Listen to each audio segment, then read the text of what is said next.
Hello दोस्तों, स्वागत है आपका अपने यूट्यूब चैनल पर।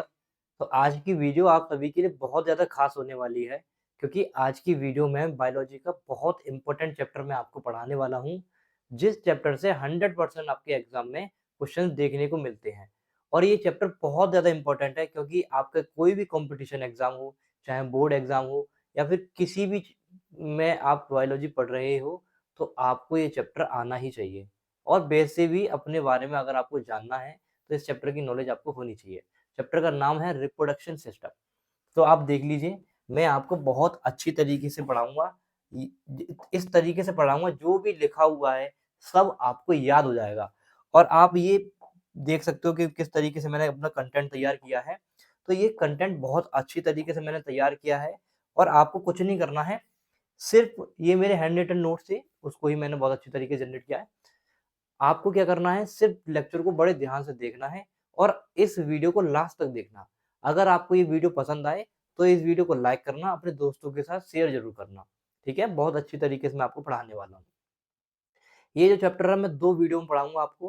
पहले वीडियो में आपको सब बता दूँगा कि भैया मेल रिप्रोडक्टिव सिस्टम क्या होता है या फिर रिप्रोडक्शन किस तरीके से होता है ना? वो सारी चीज़ें मैं आपको अच्छी तरीके से समझाऊँगा। नेक्स्ट वीडियो में हम लोग बात कर लेंगे फीमेल रिप्रोडक्शन सिस्टम के बारे में। तो आज की वीडियो में मैं पूरा आपको मेल रिप्रोडक्शन सिस्टम के बारे में अच्छी तरीके से बताऊँगा, सभी पार्ट्स के बारे में, और आपको याद भी हो जाएगा। तो देखिए, सबसे पहले स्टार्ट करने से पहले मैं छोटी-मोटी बातें आपको बता देता हूँ कि भैया रिप्रोडक्शन क्यों ज़रूरी होता है हमारी लाइफ में। आपको पता होगा, ताकि हमारा जो वंश है ना? वो आगे बढ़ता चला जाए, इसलिए लोग रिप्रोडक्शन वगैरह करते हैं, आपको पता होगा। और रिप्रोडक्शन 2 तरीके से होता है, आपको पता होगा कि भाई सेक्सुअल रिप्रोडक्शन और असेक्सुअल रिप्रोडक्शन। सभी चीज़ों के बारे में हम लोग आज की वीडियो में डिस्कस करते हैं। तो चलिए वीडियो को स्टार्ट करते हैं। सबसे पहली बात देखिए, ये जो हमारे पास चैप्टर है, इस चैप्टर को अगर आप देखोगे, तो देखो, बोर्ड एग्जाम तो मैंने आपको बता दिए, चाहे कंपटीशन एग्जाम हो, प्रिपरेशन कर रहे हो, मैं किस तरीके से पढ़ाऊंगा, हिंदी इंग्लिश लैंग्वेज दोनों में पढ़ाऊंगा, है ना? और विजुअल्स भी बहुत अच्छी तरीके से मैं आपको दिखाऊंगा। देखिए, सबसे पहली बात हमारे मन में यही आता है कि रिप्रोडक्शन होता क्या है, क्या इसकी डेफिनेशन होती है, ये हमको पता होना चाहिए। तो अगर मैं आपको बताऊं कि रिप्रोडक्शन कुछ नहीं है, एक बायोलॉजिकल प्रोसेस है। क्या है? कोई आपसे पूछे कि भाई रिप्रोडक्शन क्या होता है? रिप्रोडक्शन क्या है? एक बायोलॉजिकल प्रोसेस होती है, जिसमें जो भी इंडिविजुअल्स है, यानी कि हम भी तो एक इंडिविजुअल है ना? कोई भी इंडिविजुअल है, वो क्या प्रोड्यूस करता है? ऑफ स्प्रिंग प्रोड्यूस करता है। ऑफ स्प्रिंग टेक्निकल लैंग्वेज में वर्ड हो गया, और वैसे हम लोग नॉर्मल भाषा में बोलते हैं चाइल्ड प्रोड्यूस करता है बेसिकली। ठीक है? और सिमिलर टू देमसेल्फ, है ना? कि मान लो मैं एक मेल हूँ, एक फीमेल होगी, दोनों की तरह जब दोनों का आपस में जो गैमेट्स होते हैं फ्यूजन होगा, है ना? वहां से जो भी बेबी होगा, वो हमारी तरह ही तो दिखेगा, इंसान की तरह ही दिखेगा, इंसान का बेबी इंसान की तरह दिखेगा। तो ये सिंपल रिप्रोडक्शन का प्रोसेस होता है। ठीक है? आपको पता चल गया होगा भाई रिप्रोडक्शन क्या है, एक बायोलॉजिकल प्रोसेस है, जिसमें जो इंडिविजुअल्स होते हैं, वो अपनी तरह ही एक ऑफस्प्रिंग क्या करते हैं, प्रोड्यूस करते हैं। ठीक है? ये सिंपल सी बातें हो गई। रिप्रोडक्शन के 2 टाइप मैंने अभी आपको बताए थे। एक होता है आपका सेक्सुअल रिप्रोडक्शन, दूसरा होता है असेक्सुअल रिप्रोडक्शन। तो दोस्तों देखो, सेक्सुअल रिप्रोडक्शन और असेक्सुअल रिप्रोडक्शन इंपॉर्टेंट तो है ही, और इसमें आपको याद कैसे करना है। देखो, सबसे पहली बात, देखो सेक्सुअल रिप्रोडक्शन में 2 लोगों की जरूरत पड़ेगी, एक मेल और एक फीमेल की, है ना? मेल और फीमेल की जरूरत पड़ेगी। जबकि अगर मैं एसेक्सुअल रिप्रोडक्शन की बात करूं, तो यहाँ पर भैया मेल फीमेल होना जरूरी नहीं है। ठीक है? Only sexual organ not important. यहाँ पे जो सेक्सुअल ऑर्गन होते हैं वो इम्पोर्टेंट नहीं होते हैं, जबकि यहाँ पर जो सेक्सुअल ऑर्गन होते हैं, यानी कि मेल का जो पेनिस होता है और फीमेल का वजाइना होती है, और उसके अंदर जो गैमेट्स होते हैं, मेन क्या होते हैं, गैमेट्स, है ना? उन गैमेट्स का जो फ्यूजन होता है, उसके बाद ही तो ऑफस्प्रिंग होती है। तो ये जो सेक्सुअल ऑर्गन है हमारे पास, वो जरूरी है। ठीक है? सेक्सुअल रिप्रोडक्शन के अंदर। जबकि असेक्सुअल में सेक्सुअल जो ऑर्गन्स हैं, वो ज़रूरी नहीं होता है। अच्छा, सेक्सुअल ऑर्गन इम्पोर्टेंट है ही, और क्या है, इसमें 2 पेरेंट्स मेल और फीमेल की ज़रूरत पड़ती है, जबकि यहाँ पर केवल एक ही पेरेंट से काम चल जाता है। अगर मैं यहाँ पर आपको बताऊँ, मेल गैमेट्स और फीमेल गैमेट्स, है ना? जब ये आपस में मिलते हैं, तब एक नया ऑफस्प्रिंग या फिर चाइल्ड प्रोड्यूस होता है, ये मैंने आपको बता दिया। जबकि यहाँ पर क्या होता है दोस्तों, कि offspring generally identical to the parent, यहाँ पर जो बच्चा होगा, देखो यहाँ पर तो वेरिएशंस हो सकती हैं। आपने देखा होगा पेरेंट्स और जो होते हैं मम्मी-पापा जो होते हैं, ज़रूरी नहीं है उनका जो बच्चा होगा बिल्कुल एग्ज़ैक्ट मम्मी-पापा की तरह ही देखने को मिले। हो सकता है किसी की नाक पतली हो, मोटी हो, है ना? आँखें बहुत अच्छी हो, ब्राउन कलर हो, किसी का ब्लैक कलर हो। तो ज़रूरी नहीं है एक जैसा देखने को मिले, वेरिएशंस आ सकते हैं, ठीक है? डिपेंड करता है हमारे बहुत सारी चीज़ों पे डिपेंड करता है, मैं आपको बाद में बताऊँगा आगे। जबकि अगर मैं सेक्सुअल रिप्रोडक्शन की बात करूँ, यहाँ पर जो भी ऑफस्प्रिंग पैदा होगी, जो भी बच्चा होगा, वो आइडेंटिकल होगा, यानी कि एक जैसा होगा। ये बिल्कुल सेम, जैसे हाइड्रा होता है, हाइड्रा का अगर आप देखोगे ना, बिल्कुल सेम जो ऑफस्प्रिंग हो, बिल्कुल एग्ज़ैक्ट सेम दिखेगा, ठीक है? और ये क्या है, ऑफस्प्रिंग आर जनरली यूनिक, इसीलिए इसके जो ऑफस्प्रिंग होते हैं, बच्चे जो होते हैं सेक्सुअल रिप्रोडक्शन के, यूनिक होते हैं अपने आप में। अगर ये कैसी प्रोसेस है दोस्तों, ये स्लो प्रोसेस होती है, आपको पता है 9 महीने का समय लगता है, कम से कम 9 महीने का समय लगता है, एक बेबी जब बर्थ होता है ना? और जबकि ये असेक्सुअल रिप्रोडक्शन कैसी है, ये क्विक प्रोसेस होती है। यहाँ आपको देखने को मिलेगा, देखो काऊ, बफेलो, डॉग, कैट और ह्यूमन बीइंग्स वगैरह, बेसिकली ये क्या है, असेक्सुअल रिप्रोडक्शन के एग्जांपल्स बोल सकते हो आप लोग। जबकि यहाँ पर देखो इम्पोर्टेंट आपको याद रखना है, हाइड्रा, पेरेंट क्या है, देखो हाइड्रा, ठीक है? अमीबा आपको याद रखना है, पैरामीन मेन है ना? पैरामीशियम याद रखना है। ये 3 आपको याद रखने हैं और यही 3 एग्ज़ाम में ज़्यादातर आपसे पूछे जाते हैं। तो आपको समझ आ गया होगा, भई सेक्सुअल रिप्रोडक्शन क्या होता है, असेक्सुअल रिप्रोडक्शन होता है। तो आप एक बात और याद रखना कि इस कंटेंट को ना आपको याद करने की ज़रूरत नहीं है, यानी कि नोट्स बनाने की अभी ज़रूरत नहीं है, मैं इसकी पीडीएफ भी आपको प्रोवाइड करा दूँगा, ठीक है? याद तो आपको यही करना है। क्या-क्या मैंने बताया भैया, सेक्सुअल रिप्रोडक्शन और सेक्सुअल रिप्रोडक्शन 2 टाइप होते हैं। सेक्सुअल रिप्रोडक्शन में क्या होता है कि भैया मेल और फीमेल की ज़रूरत पड़ती है। कैसी प्रोसेस होती है? क्विक प्रोसेस होती है। ठीक है? बच्चे जो होते हैं, ज़रूरी नहीं है कि बिल्कुल एग्ज़ैक्ट मम्मी-पापा की तरह सेम मिले, आपको वेरिएशंस देखने को मिल सकती है, तो इसीलिए उनको हम यूनिक बोल देते हैं। असेक्सुअल रिप्रोडक्शन में मैंने आपको क्या बताया कि असेक्सुअल रिप्रोडक्शन होता है, वो कैसी प्रोसेस होती है, वही फास्ट प्रोसेस होती है। उसमें जो ऑफ़स्प्रिंग पैदा होती है, कैसी पैदा होती है, बिल्कुल आइडेंटिकल होती है, पेरेंट्स के समान होती है, ठीक है? और उसमें किस-किस की रिक्वायरमेंट होती है, उसमें केवल एक ही पेरेंट से काम चल जाता है ना? तो ये सारी चीज़ें मैंने आपको बता दी, ठीक है? और आपको पता है सेक्सुअल रिप्रोडक्शन में सेक्सुअल ऑर्गन की ज़रूरत पड़ेगी, असेक्सुअल में असेक्सुअल ऑर्गन की ज़रूरत नहीं पड़ती है। ये सिंपल सी बातें हो गई और हमने यहीं पर याद कर लिया। चलिए आगे बढ़ते हैं हम लोग। अच्छा देखो, आपने ये भी देखा होगा जो ह्यूमन बीइंग्स होते हैं, कुछ या फिर कुछ जो एनिमल्स वगैरह होते हैं, कुछ क्या करते हैं, एग देते हैं, अंडे देते हैं और कुछ क्या करते हैं, डायरेक्ट बच्चा देते हैं, यानी कि चाइल्ड प्रोड्यूस करते हैं, ऑफस्प्रिंग प्रोड्यूस करते हैं। आपको पता होगा, ये दोनों चीज़ आपको पता होगी। तो ये एग्ज़ाम में हमसे यही क्वेश्चन पूछा जाता है, जो एग देते हैं उसको क्या बोलते हैं और डायरेक्ट जो बर्थ यानी ऑफस्प्रिंग जो प्रोड्यूस करते हैं, उसको हम लोग क्या बोलते हैं? ये एग्ज़ाम में डायरेक्ट आपके एग्ज़ाम में क्वेश्चन पूछा जाता है। तो देखिए दोस्तों, अगर मैं आपको बताना चाहूँ, जो एनिमल्स होते हैं, जो एग देते हैं उसको क्या बोलते हैं? ओविपेरस, ठीक है? ओविपेरस ये इसको ये बोलते हैं और ये आपको याद रखना है, स्टार लगा लो, ये आपके एग्ज़ाम में यही क्वेश्चन पूछा जाता है, ठीक है? चाइल्ड हैज़ फ्रॉम एग, और जो बच्चे बाद में होते हैं, वो एग से ही बच्चे बनते हैं। साँप हो गया आपका, है ना? मुर्गी हो गई, तो आपको पता होगा ये सारी चीज़ें। और जो बर्थ देते हैं डायरेक्ट, उसको क्या बोलते हैं हम? विविपेरस, ठीक है? इसको भी आपको याद रखना है। ये क्या करते हैं? गिव बर्थ टू इन्फेंट, ठीक है? ह्यूमन्स वगैरह हो गए ज डायरेक्ट, हम आपको पता होगा। अच्छा देखिए, एक चीज़ मैं आपको बताना चाहूँगा। देखो नोट डाल के मैंने स्पेशल आपके लिए लिखा हुआ है क्या? प्लांट्स में बोथ टाइप का रिप्रोडक्शन होता है। प्लांट्स में सेक्सुअल भी होता है, असेक्सुअल भी होता है, ठीक है? और किस तरीके से होता है, ये भी मैं आपको बताऊँगा। आपके एग्ज़ाम में बहुत ज़्यादा पूछा जाता है।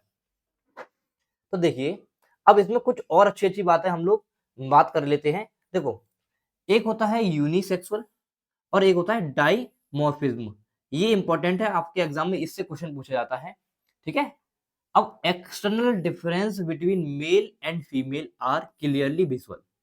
देखो मेल क्या है और फीमेल क्या है, डिफरेंसेस हमको समझ आते हैं। आपको पता होगा मेल और फीमेल कैसे, देखो लड़का होता है उसकी आवाज़ क्या होती है, जब 18 साल से बाद होता है उसकी आवाज़ जनरली भारी होती है। लड़की की आवाज़ जनरली क्या होती है, पतली होती है।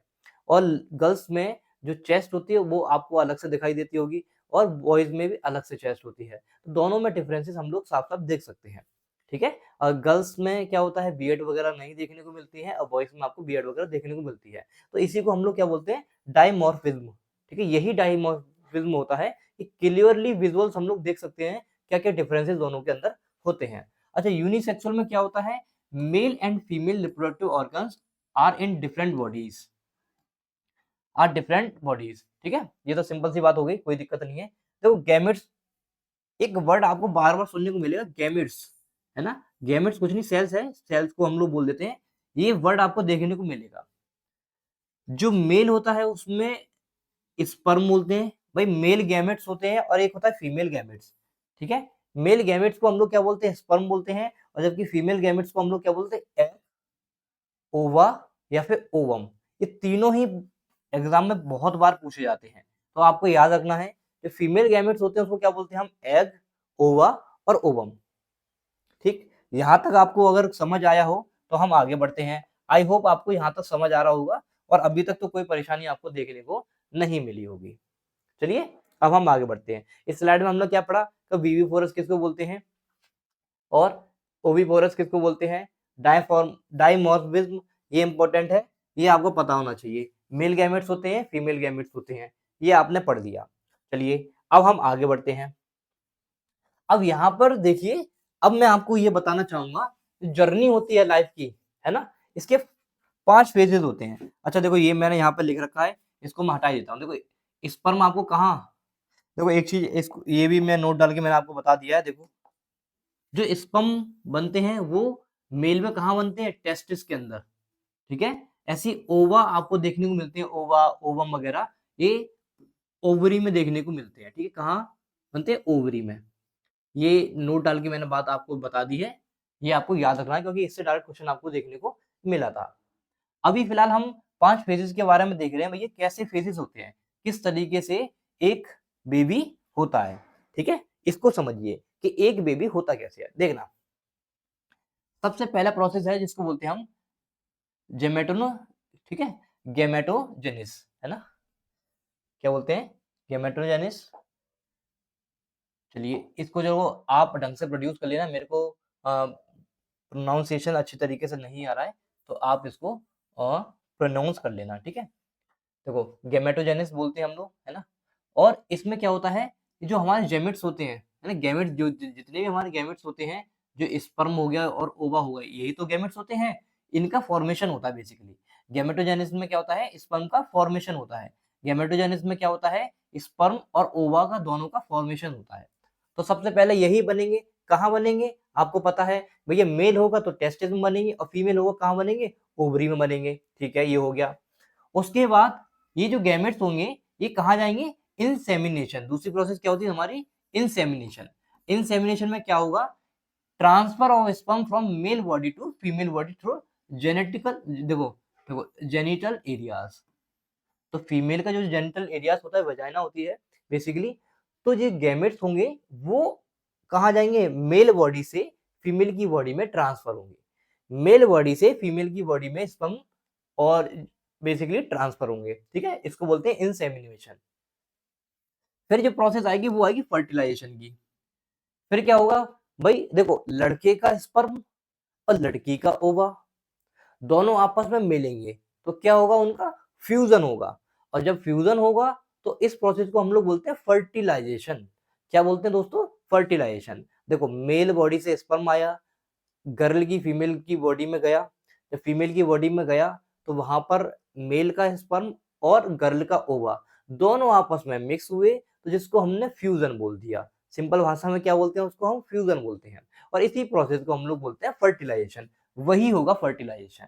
ठीक है, और फर्टिलाइजेशन जब होगा तो वहां से क्या फॉर्म होगा, एक जायगोट फॉर्म होगा, और जायगोट के बाद ऑफस्प्रिंग वगैरह बनते हैं, वो मैं आगे आपको बताऊंगा पूरी प्रोसेस। ठीक है, उसके बाद क्या होगा दोस्तों, इनप्लांटेशन, यानी कि भैया अब जब फ्यूजन हो चुका है और जायगोट बन चुका है, अब उस जायगोट को रहने के लिए घर भी तो चाहिए होगा, कि भैया जो फ्यूजन जो हुआ है बेसिकली, जायगोट जो बना वो एक सेल ही तो है। अब एक सेल के हाथ निकलेंगे, पैर निकलेंगे, पूरी बॉडी के हार्ट, लिवर, सब कुछ डेवलपमेंट होगा, तो वो कहाँ होगा, वो जो फीमेल होती है ना, उसकी बॉर्म जिसको हम लोग बोलते हैं, वहां पर जो सारा काम होता है है ना? तो वो उसमें हम लोग क्या बोलते हैं, इनप्लांटेशन, उसी को क्या बोलते हैं, इनप्लांटेशन, ठीक है? कहाँ पर आपको देखने को मिलेगा, यूट्रस में, या फिर वम बोलते हैं, वम वॉल बोलते हैं, फीमेल के अंदर होती है, वहां पर बेबी के सारे जो ऑर्गन्स वगैरह हैं या फिर हाथ पैर वगैरह हैं, वो धीरे धीरे क्या होते हैं, डेवलप होते चले जाते हैं। तो ये बात आपको याद रखनी थी। उसके बाद आता है भैया गेस्टेशन पीरियड। गेस्टेशन पीरियड में क्या होगा, देखो अब बेबी के हाथ पैर मतलब, अब पीरियड समय तो लगेगा, एक तो ऐसा तो नहीं है कि भाई हाल के हाल तुरंत के तुरंत बन जाएगा, कुछ समय लगेगा ना। और वो समय क्या होता है, 9 महीने का समय लगता है। बेसिकली कितना समय लगता है, 9 महीने का समय लगता है। और जितना भी जो मॉम वगैरह होती है, उनकी बॉडी से जो ब्लड वगैरह है, ब्लड के थ्रू, है ना, सारा पोषण न्यूट्रिशंस वगैरह भैया, जो बड़ा होगा इंसान धीरे धीरे अंदर, जो बच्चा बड़ा होगा धीरे धीरे, उसके ऑर्गन वगैरह डेवलप होंगे, उसको चाहिए होगा ना न्यूट्रिशंस वगैरह, वो कहाँ से मिलेगा, वो मॉम से ही मिलता है। और इसीलिए 9 महीने का समय लगता है उसके अंदर डेवलप होने के लिए धीरे धीरे। तो ये प्रोसेस होती है हमारी फेजेस ऑफ लाइफ। हमारे 5 फेज होते हैं लाइफ के, कि किस तरीके से एक बेबी का बर्थ होता है। चलिए नेक्स्ट अगर हम बात करें, अब देखो ये तो मैंने छोटी छोटी बात आपको बता दी, भाई सेक्सुअल रिप्रोडक्शन क्या होता है, सेक्सुअल रिप्रोडक्शन क्या क्या होता है, और किस तरीके से बेबी बॉर्न वगैरह होते हैं। अब हम बात करते हैं मेन बात हमारी, मेल रिप्रोडक्शन सिस्टम। उसके बाद फीमेल रिप्रोडक्टिव सिस्टम हम कल की वीडियो में पढ़ लेंगे। अब मेल रिप्रोडक्टिव सिस्टम को बड़े ध्यान से पढ़ना, क्योंकि इससे आपके एग्जाम में क्वेश्चन देखने को मिलते ही हैं। अब इसको मैं और अच्छे तरीके से आपको समझाने वाला हूँ। देखिए ये तो नॉर्मल सा डायग्राम है ना, नॉर्मल सा डायग्राम है। आगे मैं और अच्छा आपको डायग्राम भी दिखाऊंगा। सबसे पहली बात यही है कि भैया मेल रिप्रोडक्टिव सिस्टम में जो लोकेशन होती है, इसकी लोकेशन क्या है, जगह कहाँ पर है, ठीक है। मेल रिप्रोडक्टिव सिस्टम जो होता है वो कहाँ पर होता है, हमारी बॉडी के अंदर। आपको पता है जो पेल्विक रीजन होता है, जो हमारी इंटेस्टाइन होती है ना, छोटी आंत या बड़ी आंत, उसके नीचे जो पेल्विक रीजन होता है, आपको पता होगा, है ना। पेल्विक रीजन यानी कि वहां पर क्या होता है, इसका मेल रिप्रोडक्टिव सिस्टम होता है, सभी को पता है, ठीक है। इसके 4 ही मेन ऑर्गन्स होते हैं। कौन कौन से, एक तो देखो टेस्टिस, और ये मोस्ट इंपॉर्टेंट पार्ट होता है टेस्टिस। भाई लड़कों के अंदर ना ये टेस्टिस बहुत ज्यादा जरूरी होते हैं, बहुत करोड़ों के बिकते हैं। तो कहते नहीं हम लड़के, हमें क्या हुआ, बहुत गरीब है हम लोग। तो आपको याद रखना भाई, टेस्टिस बहुत मेन चीज है, इसको संभाल के रखना होता है। चलो ठीक है, पहला हमारा मेन ऑर्गन क्या हो गया, टेस्टिस हो गया। सेकंड अगर हम बात करें, हमारे पास क्या होती है, एक्सेसरी डक्ट, ठीक है। आगे मैं आपको बताऊंगा ये भैया नसबंदी जो होती है वो किस तरीके से होती है, वो भी मैं आपको आगे बात करूंगा, ठीक है। टेस्टिस हो गया, फिर एक्सेसरी डक्ट हो गई, फिर क्या होंगे, मेल ग्लैंड्स। नेक्स्ट हमारे पास क्या होगा, एक्सटर्नल जेनिटल एरिया। ये 4 ही हमारे मेन ऑर्गन होते हैं। अब इन्हीं को मैं आपको अच्छी तरीके से समझाता हूँ। तो देखिए सबसे पहले अगर मैं बात करूं टेस्टिस, तो टेस्टिस क्या होते हैं, देखो स्पर्म का फॉर्मेशन जो वहां पर होता है, जहां पर स्पर्म बनते हैं, भाई एक रिप्रोडक्शन में आपको पता है बेबी बर्थ होना है, तो स्पर्म तो जरूरी होगा ना। तो लड़कों के अंदर जो स्पर्म बनते हैं वो कहाँ बनते हैं, टेस्टिस के अंदर बनते हैं, ठीक है। तो स्पर्म बैंक क्या हो गया भैया, टेस्टिस ही हो गए। क्या हो गए, टेस्टिस हो गए, स्पर्म बॉल। तो आपको पता होगा टू टेस्टिस होते हैं हमारे, ठीक है। चलिए अब हम बात करते हैं एसेरी डक्ट की। देखो ये आपको दिखाई दे रही है, ये क्या होगा बेसिकली, ये आपको ये दिखाई दे रहे हैं, ये आपको दिखाई दे रहे हैं ना, ये क्या हमारे टेस्टिस ही तो है, क्या है दोस्तों, टेस्टिस ही तो है। चलिए नेक्स्ट अगर हम बात करें, हमारे पास एसिडी डक्ट। अब यहाँ पर टेस्टिस में स्पर्म जब बनता है वो यहाँ आ जाता है इस तरीके से, ये इसको हम लोग क्या बोलते हैं, एसेसरी डक्ट। इसको क्या बोलेंगे दोस्तों, एसेसरी डक्ट, ठीक है। इसको क्या बोलते हैं हम, एसेसरी डक्ट। तो ये क्या काम करता है, ये टेस्टिस में स्पर्म बना वो ऊपर की तरफ ट्रांसफर करता है। तो यहाँ पे जब ट्रांसफर होगा, इस तरीके से ट्रांसफर होके फिर इस तरीके से बाहर निकलता है, ठीक है। तो ये काम कौन कर रहा है, ये भाई एसेसरी डक्ट के अंदर ही स्पर्म जाता है, ठीक है, ट्रांसफर करने का काम हो गए। अच्छा देखो मेल ग्लैंड्स क्या करती हैं, ये केमिकल सप्लायर होते हैं, ठीक है। एक्सटर्नल जेनिटल एरिया क्या होता है, ये डिलीवरी सिस्टम होता है। जितने भी जो एरिया आपको दिखाई दे रहा है भाई, यहाँ से बाहर निकल जा रहा है, ये सारी चीजें हैं, इनको क्या बोलते हैं, एक्सटर्नल जेनिटल एरिया। अब इन सबको वन बाय वन मैं अच्छी तरीके से आपको बताता हूँ कि किस तरीके से ये सारी प्रोसेस होती है और किस तरीके से बन के कहाँ से कैसे निकलता है। और एक टेस्टिस के अंदर क्या क्या उसकी एनाटॉमी होती है, किस तरीके से स्पर्म प्रोड्यूस होता है, वो सारी चीजों के बारे में हम वन बाई वन अब समझते हैं। तो देखिए, सबसे पहले मैं एनाटॉमी के बारे में ही डिस्कस करूंगा। अच्छा देखो, इससे पहले मैं आपको समझा देता हूँ। चलो, ये है हमारा टेस्टिस, ये है टेस्टिस, आपको दिखाई दे रहा होगा। इसमें 4 बातें आपको याद रखनी है। क्या? देखो, एक तो आपको याद रखना है, ये जो आपको दिखाई दे रहा है ना, ये इस तरीके से, ये इस तरीके से जो है, इसको बोलते हैं हम लोग सेमनीफेरस ट्यूब्यूल। क्या बोलते हैं दोस्तों? Seminiferous tubule. क्या बोलते हैं दोस्तों? Seminiferous tubule. तो सबसे पहले जो प्राइमरी जो स्पर्म फॉर्मेशन होती है वो कहाँ होती है? वो यहीं होती है। स्पर्म का जो फॉर्मेशन होता है दोस्तों, वो यहीं होता है। ठीक है, स्पर्म का फॉर्मेशन क्या होता है? वो यहीं होता है। यहाँ से स्पर्म फॉर्मेशन होता है। जब आपका स्पर्म फॉर्मेशन हो रहा है, प्राइमरी स्पर्म फॉर्मेशन यहाँ से हो रहा है, यहाँ के बाद कहाँ जाएगा दोस्तों? देखो, आपको दिखाई दे रही है, ये यहाँ के बाद कहाँ जाता है?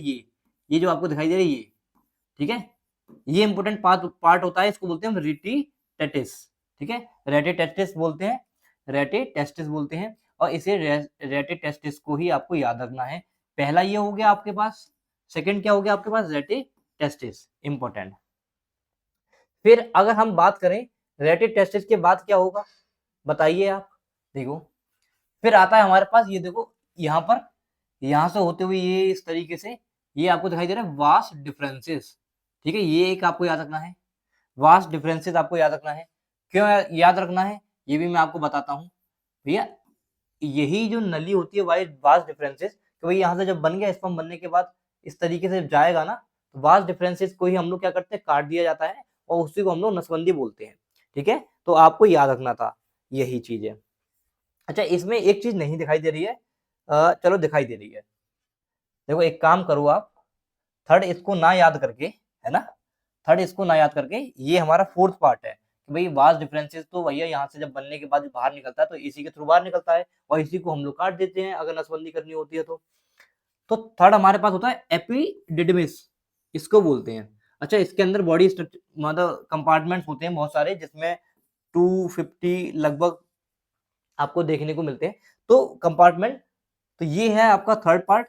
फोर्थ पार्ट का है आपको वास्ट डिफरेंसेस। ये इस तरीके से आपको याद रखना था, जो मैंने आपको बता दिया। बाकी छोटी छोटी बातें ये आप याद कर सकते हो, लेकिन मेन 4 चीज आपको याद रखना। भैया, स्पर्म फॉर्मेशन यहाँ होगा, स्पर्म फॉर्मेशन होने के बाद रेटिटेस्टिस में जाएगा, टेस्टिस में जाने के बाद आपका कहाँ होगा? एपिडिडमिस में जाएगा। देखो, ये टेल ऑफ एपिडिडमिस, ये इसकी टेल होती है, और ये पूरा आपको दिखाई देगा, ये सब एपिडिडमिस ही है। देखो, हेड ऑफ एपिडिडमिस, ये इसका देखो हेड हो गया, ये इसका टेल हो गया, ये पूरी बॉडी हो गई। तो बस एपिडिडमिस को ही आपको याद रखना है। यहाँ के बाद कहाँ जाता है? वास्ट डिफरेंसेस के थ्रू ये यहाँ पर दोबारा आएगा, फिर यहाँ से ये बाहर निकल जाता है। ठीक है, ये आपकी टेस्टिस हो गए। आई होप आपको समझ आया होगा। आप मुझे कमेंट में जरूर बताना आपको अगर वीडियो पसंद आ रही है तो। ये आपने समझ लिया। अब इसको लिखना कैसे है, आपको लिखना हो या फिर आपको याद करना हो, ये भूल जाओ आप, तो किस तरीके से याद करोगे वो मैं आपको बताता हूँ। देखो, सबसे पहली बात हम लोग यही बात करते हैं, भैया इसका फंक्शन क्या है। तो देखिए दोस्तों, अगर मैं फंक्शन की बात करूं तो ये क्या करता है? हेल्प करता है स्पर्म फॉर्मेशन। आपको पता है भैया, स्पर्म जो बनाना है टेस्टिस के अंदर ही तो बनता है, तो स्पर्म फॉर्मेशन में हेल्प करता है। और इसी को हम लोग क्या बोलते हैं? स्पर्म बैंक भी बोल देते हैं। और आपको ये टेक्निकल वर्ड देखने को मिलेगा, स्पर्मेटोजेनेसिस। ये वर्ड आपको याद रखना है, ये आपके एग्जाम में पूछा जाता है। ठीक है, और 4 एनाटॉमी की अगर मैं बताऊं, देखो, क्वांटिटी की बात करूं तो 1 पेयर में आपको देखने को मिलेगा। 2 टेस्टिस होते हैं ना, तो 1 पेयर में। शेप कैसी होती है इसकी? ओवल शेप होती है। लेंथ कितनी होती है दोस्तों? 4 to 5 सेंटीमीटर लेंथ होती है, ये आपके एग्जाम में पूछा जाता है। अगर मैं चौड़ाई की बात करूं, ब्रेथ की बात करूं, 2 से 3 सेंटीमीटर, 2 से 3 सेंटीमीटर की आपको ब्रेथ देखने को मिलती है। छोटी छोटी बातें हो गई भैया। एक पेयर में होते हैं हमारे एक मेल बॉडी के अंदर, ओवल शेप के होते हैं, और इसकी क्या हाइट लेंथ होती है, क्या ब्रेथ होती है। ठीक है। अच्छा, एक चीज आपके एग्जाम में पूछी जाएगी जरूर, वो पूछी जाएगी स्कोट्रम। स्कोट्रम क्या होता है? इसको हाईलाइट करके लिखना। स्कोट्रम क्या होता है? जो पाउच जो होते हैं जिसके अंदर टेस्टिस होते हैं, बेसिकली पाउच जो आपको देखने को मिलता है ना, देखो, ये जो पाउच आपको देखने को मिला, ये इसको वो एक पाउच ही तो बोलती है पूरा। अब ये जो अब जो पाउच होता है, तो उसके बाद जो ऊपर आपको पाउच देखने को मिलता है ना, पाउच लाइक स्ट्रक्चर जो होती है, उसी को बोलते हैं हम भाई टेस्टिस के बाहर दो टेस्टिस हैं, अंदर होते हैं टेस्टिस, ये जो मैंने आपको अभी बताया, जो टेस्टिस है हमारे पास। अब इसकी ये अंदर तो होगा ना, किसी के अंदर कवर होगा, तो उसको जो पाउच लाइक स्ट्रक्चर होती है, पाउच लाइक जो स्ट्रक्चर होती है ना मेल बॉडी के अंदर, उसी को हम लोग क्या बोलते हैं, स्कट्रम बोलते हैं। तो इस स्कट्रम को ही आपको याद रखना है। अच्छा, कभी आपने देखा होगा जो सर्दियां होती हैं, एक बात मैं आपको बताता हूँ, आपने नोटिस भी किया होगा, जब सर्दियां होती हैं, जो आपके टेस्टिस होते हैं, जो पाउच होता है बेसिकली नीचे लटक जाते हैं हल्के से, और गर्मियों के टाइम वो, हाँ सर्दियों में ऊपर आ जाते हैं, गर्मियों में आपको नीचे देखने को मिलते हैं। ठीक है, सर्दियों में आपने देखा होगा कभी कभी जब ज्यादा सर्दी होती है तो ऊपर हल्के से बॉडी से सट जाते हैं, और जब गर्मी ज्यादा होती है तो नीचे हल्के हल्के लटक जाते हैं। उसका रीजन क्या होता है वो भी मैं आपको बताऊंगा। ये जो स्पर्म जो प्रोडक्शन चाहिए, ठीक है, हमारी बॉडी को स्पर्म जो प्रोडक्शन करने के लिए टेस्टिस को चाहिए होता है, वो कितना चाहिए होता है, 2 से 2.5 डिग्री सेल्सियस से भी कम चाहिए होता है नॉर्मल बॉडी टेम्परेचर को। और आउटसाइड क्या होता है, कूलिंग सिस्टम होता ही है। ठीक है, तो इसीलिए ये सारा काम होता है, तो इस बात को आपको याद रखना था। अच्छा देखो, एक छोटी सी बात मैं आपको और बताना चाहूंगा। कभी कभी क्या होता है, जो मॉम वगैरह होती हैं, जो मम्मी वगैरह होती हैं, उनके अंदर कोई बेबी है ना, कोई भी फीमेल है जिसका बेबी होने वाला होता है, तो कभी कभी क्या होता है, जो बच्चे होते हैं, छोटे छोटे बच्चे होते हैं, उसमें जो टेस्टिस होते हैं बाहर, बॉडी से बाहर आ ही नहीं पाते हैं। जब दोनों टेस्टिस, दो ही टेस्टिस होते हैं, वन पेयर जो टेस्टिस होते हैं, जब वो बाहर नहीं निकल पाते दोस्तों, क्या हो पाते हैं, बाहर नहीं निकल पाते हैं, तो उसको हम लोग क्या बोलते हैं, उसको हम लोग बोलते हैं क्रिप्टोचिडिज्म। ये एक नया क्वेश्चन है, ग्रुप डी में पूछा गया था, आपको याद रखना है। ठीक है, जब बाहर नहीं निकल पाते हैं, और अगर एक बाहर निकल आए और एक अंदर ही रह जाए, बाद में डॉक्टर ऑपरेशन वगैरह जो भी करते होंगे, बाहर निकलते होंगे, कुछ भी होता होगा, लेकिन आपको याद रखना है, जब बाहर नहीं निकल पाते तो उसको बोलते हैं हम क्रिप्टोचिडिज्म। ऐसे ही जब एक बाहर निकल जाता है, एक अंदर आ जाता है, उसको क्या बोलते हैं हम लोग, मोनोचिडिज्म। तो ये बात आपको याद रखनी थी। ठीक है, ये इंपॉर्टेंट बात है, आपको हाईलाइट करके याद करनी है। चलिए नेक्स्ट अगर हम बात करें, तो अब हम बात देखेंगे, देखो सारी चीजों के बारे में देखेंगे भैया। टेस्टिस के अंदर क्या होता है ये मैंने आपको बता दिया है ना, ये सारी चीज मैंने आपको बता दी ऑलरेडी। फिर भी यहाँ पर हम लोग देख सकते हैं, देखो टेस्टिस के अंदर कितने कंपार्टमेंट होते हैं, 250 कंपार्टमेंट होते हैं, 200 से 250 तक कंपार्टमेंट आपको देखने को मिलते हैं, चैम्बर बोलते हैं ना कंपार्टमेंट वो। अब ये मैंने बताया था आपको, सेमनीफेरस ट्यूब्यूल्स जो होती हैं, ये थिन डक्ट होती हैं, लिबूल्स, देखो ये जो लोब्यूल आपको देखने को मिल रहा है, इसके अंदर जो जितनी भी डक्ट होती है, पतली पतली जो डक्ट आपको देखने को मिलेंगी, पतली पतली जो डक्ट देखने को मिलेगी, इन्हीं को हम लोग बोलते हैं। ठीक है, यहाँ पे स्पर्म फॉर्मेशन का काम होता है, ये मैंने आपको समझा ही दिया ऑलरेडी। स्पर्म फॉर्मेशन का काम हो रहा है ये टिब्यूल्स के अंदर, देखो टिब्यूल के अंदर क्या हो रहा है, स्पर्म फॉर्मेशन का काम हो रहा है, तो ये पतली पतली आपको देखने को मिलेंगी, इसी को हम लोग बोलते हैं। अब इसके 3 इंपॉर्टेंट सेल्स होते हैं, देखो 3 वर्कर बोल सकते हैं हम लोग, ये इंपॉर्टेंट है आप सभी के लिए, और यहाँ से 100% आपके एग्जाम में क्वेश्चन पूछा जाता है, 100%। तो क्या है, ये समझ आ गया बेसिकली। देखना, जर्म सेल, दूसरी क्या होती है हमारी इंपॉर्टेंट सेल, सर्टोली सेल, और तीसरी क्या होती है, लेडिंग सेल। ये 3 ही सेल होती हैं। देखो जर्म सेल का फंक्शन क्या होता है, ये एक्चुअल स्पर्म सेल को प्रोड्यूस करती है। ठीक है, सर्टोली सेल क्या करती है, ये न्यूट्रिशन प्रोवाइड करती है ताकि स्पर्म ग्रो हो सके, और इसको हम लोग नर्स सेल भी बोलते हैं, याद रखना, इसको हम लोग क्या बोलते हैं, नर्स सेल भी बोलते हैं। मैंने क्या बताया, सर्टोली सेल क्या होती है, ये न्यूट्रिशन प्रोवाइड करती है, इसको हम लोग नर्स सेल भी बोलते हैं। ऐसे ही लेडिक सेल की अगर मैं बात करूं, ये क्या होती है, ये टेस्टोस्टेरोन हार्मोन को क्या करती है, प्रोड्यूस करती है।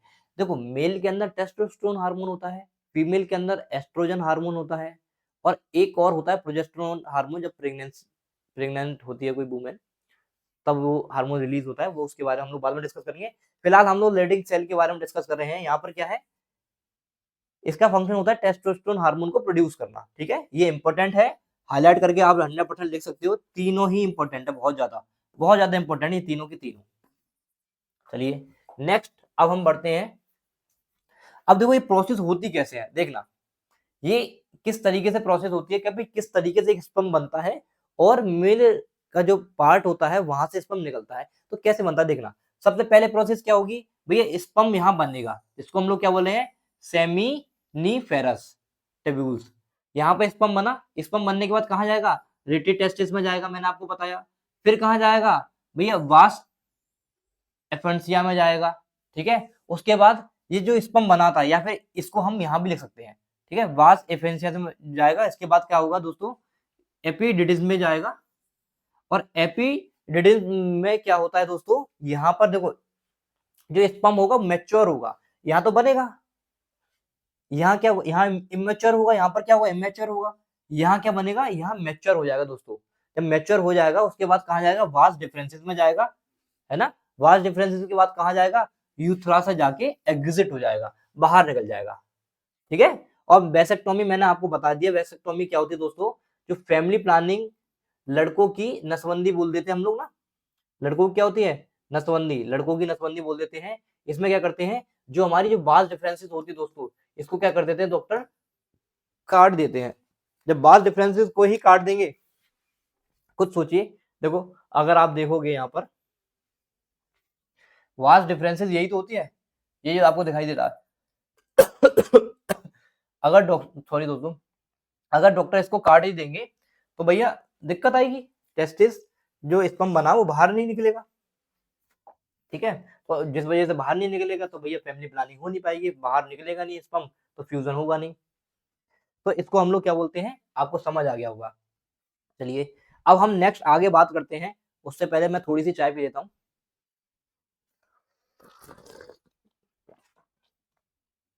चलिए दोस्तों, नेक्स्ट हम लोग बात करते हैं, ये समझ आ गया। अब देखो आपको याद कैसे करना है, ऐसे याद कर सकते हो, रिमेम्बर करने के लिए ट्रिक है छोटी सी, SREV, है ना, सर मान लो SRVE। देखो सेमीफेरस, रेटे और एपिडेडमिस, वास डिफरेंसेस, इस तरीके से आप लोग याद कर सकते हो, ठीक है। SREV इस तरीके से मैंने भी याद किया था, ये मेरे ही हैंड रिटन नोट्स हैं जो मैंने बनाए थे। चलिए नेक्स्ट अब हम डिस्कस करते हैं आगे। देखो अब ग्लैंड्स क्या होती हैं, 3 ग्लैंड्स हमको देखने को मिलती हैं। बेसिकली जब स्पर्म बन रहा है, अब स्पर्म के अंदर होता क्या है, ये तो प्रोसेस हो गया भाई, कहाँ से बनेगा कहाँ से निकल जाएगा। अब स्पर्म जो बनता है, चिपचिपा पदार्थ आपको देखने को मिलता है, जो हल्का व्हाइटिश येलो कलर में जो आपको देखने को मिलता है, वो बनता कैसे है, कौन सी ग्लैंड्स बनाती हैं, और किस ग्लैंड का क्या काम होता है, वो भी तो हमको पता होना चाहिए भाई। ये तो हमको समझ आ गया भैया कैसे कहाँ से बनेगा कहाँ से निकल जाएगा, लेकिन एक्चुअल में अंदर होता क्या है, चिपचिपा पदार्थ होता है वो क्या होता है, उसको भी समझिए। अब देखिए, देखो मेनली रिप्रोडक्टिव ग्लैंड्स, जो ग्लैंड्स होती है यही बनाती है, ठीक है। इनको हम लोग द मिक्सर भी बोल सकते हैं। इनका फंक्शन क्या होता है, ये जो म्यूकस होता है, भाई म्यूकस ही होता है, चिपचिपा जो पदार्थ आपको देखने को मिलता है, म्यूकस और चिपचिपा पदार्थ जो आपको देखने को मिलता है, ठीक है, येलो कलर का उसको म्यूकस बोल दिया, और चिपचिपा पदार्थ होता है वो आपको देखने को मिलता है। म्यूकस और केमिकल्स होते हैं स्पर्म के अंदर, ठीक है, 3 टाइप के, कौन कौन से, एक को बोलते हैं हम लोग सेमिनल वेसिल्स, वेसिकल, दूसरे को बोलते हैं हम प्रोस्टेट ग्लैंड, तीसरे को बोलते हैं बल्ब ओथ्रल ग्लैंड। दोस्तों ये इंपॉर्टेंट है तीनों ग्लैंड, यहाँ से एग्जाम में क्वेश्चन बहुत बार पूछा गया है, और इतना डीप मैं आपको बता रहा हूँ, पूरा अच्छी तरीके से बता रहा हूँ। तो देखिए सेमिनल वेसल्स जो होती हैं वो एक पेयर में होती हैं, किस में होती है दोस्तों, एक पेयर में होती हैं। पहली बात ये क्या करती हैं, ये जो म्यूकस होता है व्हाइट आपको देखने को मिलता है येलो कलर का, उसको मिक्स करेंगी। और क्या होता है इसके अंदर, इसमें क्या होता है, फ्रक्टोज भी कंटेन करते हैं, इसके अंदर क्या होता है, फ्रक्टोज यानी कि शुगर वगैरह होता है, ताकि उसको एनर्जी वगैरह मिल सके। तो यहाँ पर शुगर भी बन रही है, मतलब शुगर जो होती है उससे क्या होता है, एनर्जी मिलती है, जिसको हम लोग फ्रक्टोज बोल देते हैं। ये क्या करेगा, एनर्जी प्रोवाइड करेगा, ठीक है, ताकि जो स्पर्म है वो मोटाइल हो सके, उनमें गति आ सके। भाई म्यूकस जो बन गया, अब उसको एनर्जी भी तो चाहिए होगी, जब वो स्पर्म बनेगा, बनने के बाद भागेगा तो, भागने के बाद ही तो जाएगा, वरना रेस में पीछे रह जाएगा। रेस में पीछे रह जाएगा तो फिर भैया फ्यूजन नहीं हो पाएगा। आपको पता है कितने सारे स्पर्म निकलते हैं, उनमें से एक ही स्पर्म सक्सेसफुल हो पाता है। सॉरी दोस्तों, समझ आ गया मैंने क्या बताया आपको। चलिए ये बात समझ आ गई कि भैया म्यूकस को ऐड करता है, इसमें फ्रक्टोज भी होता है, ताकि एनर्जी मिल सके, और एनर्जी मिलने के बाद वो मोटाइल बन सके। अच्छा जी, इसके अंदर प्रोस्टेट ग्लैंड होती है, ये क्या करती है? ये एक सिंगल ग्लैंड होती है। ये क्या ऐड करेगी? देखो सिट्रिक एसिड, कैल्शियम आयन और फॉस्फेट आयन, बहुत इंपॉर्टेंट होता है। देखा है आपको जब निकल जाता है स्पर्म, निकलने के बाद एनर्जी कितनी डाउन हो जाती है। तो भाई ये सारी एनर्जी वगैरह यही तो बनती है, और यही निकल दोगे तो भाई एनर्जी डाउन तो होगी आपकी। Citric acid, calcium ion, phosphate ions, ये प्रोस्टेट ग्लैंड क्या करती है? ऐड करती है। और ये क्या करती है? ये भी स्पीड प्रोवाइड करती है ताकि जो मोटाइल बन सके, ठीक है। और एक काम और करती है, ये इंपॉर्टेंट आपको याद रखना है, ये पीएच को भी रेगुलेट करती है, ठीक है, ताकि एल्कलाइन बने रहे। 7.2 से 7.4 पीएच इसको क्या करती है? मेंटेन करके रखती है। बल्ब ओथरल ग्लैंड क्या करती है दोस्तों? ये भी एक एक ही पेयर में होती है ना, इसको हम लोग कपर ग्लैंड भी बोलते हैं, ठीक है, काउपर्स ग्लैंड। इसको याद रखना है, इसको बल्ब ओथरल ग्लैंड का दूसरा नाम क्या होता है? ये, ठीक है, ये बात आपको याद रखनी है। ये देखो, ये भी देखो फ्रक्टोज ऐड करती है, यानी एनर्जी ये भी ऐड करती है। कब? जब ये इसका जो मेन काम यही है एनर्जी वगैरह, अगर ये काम नहीं कर पा रहा है तो थोड़ी बहुत रह जा रही तो ये एनर्जी देगी, ठीक है। और मेन बल्बोथेरल ग्लैंड का मेन काम क्या होता है? लुब्रिकेशन का, ताकि चिपचिपा चिपचिपा ना रहे। अंदर तो रहता है चिपचिपा, बाहर से लुब्रिकेशन हो सके। तो मेन काम क्या करती है? लुब्रिकेशन का काम करती है, ताकि आसानी से भाग सके। तीनों चीज समझ आ गई होगी।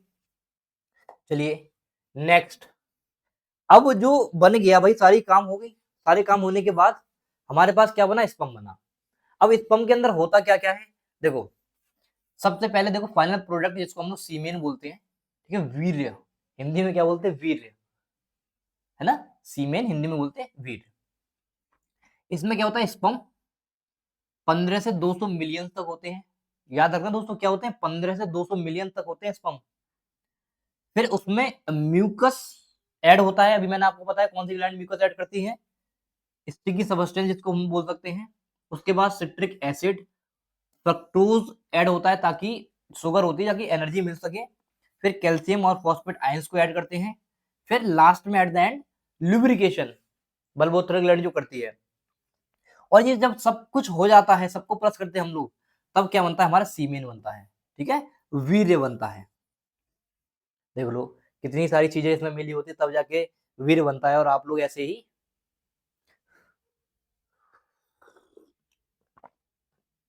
चलिए दोस्तों, अब इसको समझते हैं हम लोग। ये दिखता कैसे है? देखो मिल्की रंग होता है, चिपचिपा सा होता है, चिपचिपा पदार्थ होता है ना, स्टिकी लिक्विड होता है। अब ये travel out through the urethra, कहां से बाहर निकलता है? यूरेथ्रा से बाहर निकल जाता है, ठीक है। चलिए अब इसको समझिए कि टाइमिंग क्या है। ये छोटी मोटी चीजें और है कि भाई लड़कों के अंदर कब स्पर्म फॉर्मेशन होते हैं, और गर्ल्स के अंदर, फीमेल के अंदर ओवा कब से बनना स्टार्ट हो जाते हैं। ऐसा तो नहीं बच्चा, छोटा सा बच्चा उसके अंदर ही बनना स्टार्ट हो गया, नहीं, है ना। क्या टाइमिंग होती है उसको भी मैं आपको बताता हूँ। और कब बंद हो जाते हैं, बोलते नहीं बड़े बूढ़े हो जाते हैं, उसके बाद बेबी होना बहुत मुश्किल होता है या होते ही नहीं है। तो क्या रीजन होता है मैं आपको बताता हूँ। देखो फेज 1 है इसका, जिसको हम लोग गेमेटोजेनेसिस बोलते हैं, है ना। फर्स्ट टाइम एट प्यूबर्टी, जिसको हम लोग क्या बोलते हैं? First time at puberty, puberty की एज में फर्स्ट टाइम आपको देखने को मिलता है। अगर मैं फीमेल की बात करूं तो आपको पता है कि ओवा, ओवा बोलते हैं कहाँ मिलता है? ओवरी के अंदर। ये स्टार्ट कब होता है दोस्तों? ये 13 से 11 से लेके 13 ईयर, यानी जब लड़की 11 साल की होती है या 11 से 13 साल के बीच में, उसका फर्स्ट मेंस्ट्रुएशन साइकिल वगैरह भी स्टार्ट हो जाती है। और ये जो आपको ओवा देखने को वहां पे मिलता है, तभी ही बनता है, उसके बाद ही मेंस्ट्रुएशन साइकिल स्टार्ट होती है। खत्म कब हो जाता है? 50 ईयर पे या फिर 60 ईयर पे ये खत्म हो जाता है, उसके बाद नहीं बनता। उसके बाद पीरियड्स वगैरह आना भी बंद हो जाते हैं, क्योंकि ओवा बनना बंद हो जाता है। मेल में अगर हम बात करें, मेल में टेस्टिस होते हैं, आपको पता है, इसमें भी 11 से लेके 18 ईयर तक। कुछ कुछ लड़कों में 11 साल पे आ जाते हैं, कुछ में थोड़ा लेट भी आते हैं। तो 11 से लेके 18 साल तक हम आपको देखने को मिलते हैं। अंत कब होता है भैया? 60 से लेके 65 साल के बाद इनके अंदर भी बनना बंद हो जाते हैं।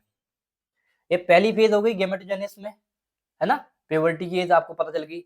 फेज सेकंड, जब इंसीमिनेशन मैंने आपको बताया था। तो देखो, transfer of sperm from the male body to the female body through the genital areas. तो sperm reach to the female reproductive organ. अच्छा ये तो मैंने आपको बता दिया भैया, इंसेमिनेशन क्या होता है, ये तो मैंने आपको बता दिया। टाइमिंग के बारे में हम लोग बात कर रहे थे, टाइमिंग हमने देख ली। नेक्स्ट फेज 3 जो हमारी थी वो भी मैंने आपको बता दी थी। भाई फर्टिलाइजेशन होता है, फर्टिलाइजेशन में क्या हो रहा है, भाई ओवा और स्पर्म को फ्यूज कर रहे हैं दोनों को, और ये कहाँ पर, देखो इसकी लोकेशन मैंने आपको नहीं बताई थी। ये ओवा और ये फ्यूज होने के बाद कहाँ जाते हैं, फैलोपियन ट्यूब्स के अंदर जानते हैं।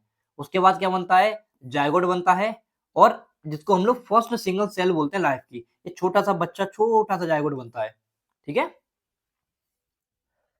फोर्थ फेज मैंने आपको बता दिया था इम्प्लांटेशन के बारे में, ये लिखवा देता हूँ आपको।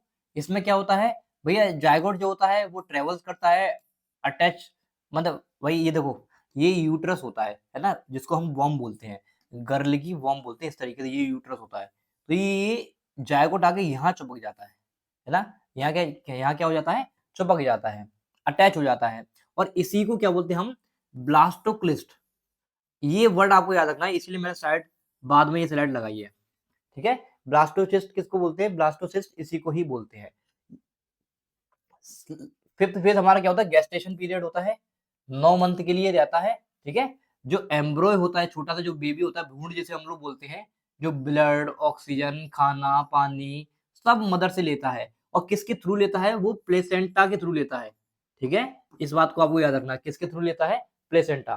तो इस स्लाइड में आपको प्लेसेंटा आपको याद रखना, प्लेसेंटा क्या होती है, ब्लास्टोसिस्ट क्या होता है, और इसमें जायगोट क्या होता है, तीनों चीज मैंने आपको बता दिया। उसके बाद बर्थ हो जाता है बेबी का। तो आज की वीडियो में मैंने आपको सभी चीज के बारे में बता दिया। सबसे पहले हमने देख लिया भैया सेक्सुअल रिप्रोडक्शन क्या होता है, सेक्सुअल रिप्रोडक्शन क्या होता है, समरी में आपको बता देता हूँ। फिर हमने देख लिया कि भाई पूरा पार्ट देख लिया बेसिकली, जो मेल पार्ट होता है, किस तरीके से स्पर्म बनता है, क्या क्या उसके अंदर होता है, और किस तरीके से एक बच्चा प्रोड्यूस होता है या फिर बर्थ होता है बच्चे का। ठीक है, सारी चीजें हमने पढ़ ली। नेक्स्ट वीडियो में हम लोग फीमेल के बारे में सब कुछ पढ़ लेंगे, और मैं नेक्स्ट वीडियो में आपको ये भी बता दूंगा कि भाई पीरियड्स क्यों आते हैं गर्ल्स के अंदर, उन सारी चीज़ों के बारे में भी हम लोग डिस्कस कर लेंगे। तो आई होप आज की वीडियो आपको पसंद आई है। अगर आपको आज की वीडियो पसंद आई है, हेल्पफुल लगी है, तो इस वीडियो को लाइक करें और अपने दोस्तों के साथ शेयर ज़रूर करें। इसके बाद मैं इसके एमसीक्यू क्वेश्चंस भी आपको प्रोवाइड कराऊँगा। साथ ही आपको अगर ये पीडीएफ चाहिए, तो मैं व्हाट्सएप ग्रुप नीचे डाल दूँगा, वहाँ से आप लोग इस पीडीएफ को भी डाउनलोड कर सकते हो। मिलते हैं नेक्स्ट वीडियो में, तब तक के लिए बाय, थैंक यू।